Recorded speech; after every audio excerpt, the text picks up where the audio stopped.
không cả đám thịt nữa mua chẳng này họ này bây giờ chấm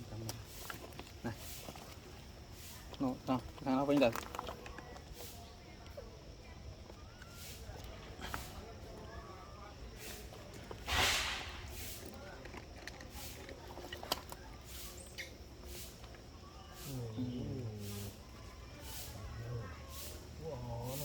cho mà hơi nhầm ô muốn nước khoáng chọn bạn con ấy nó nghe ban gì nhỉ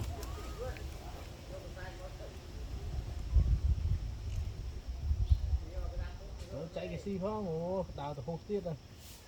cá xì về mùi nó ban cốc với xì về chọn tìm này con này ăn xì này lăng cồn tòng chọn một cái này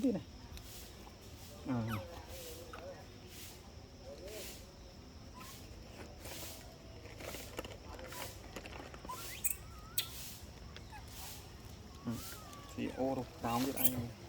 nhưng mà crom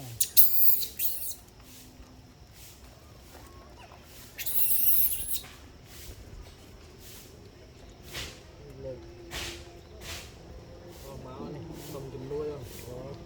có mông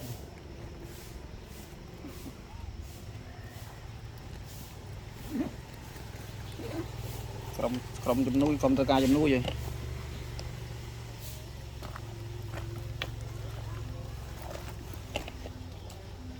lên một cái so vi này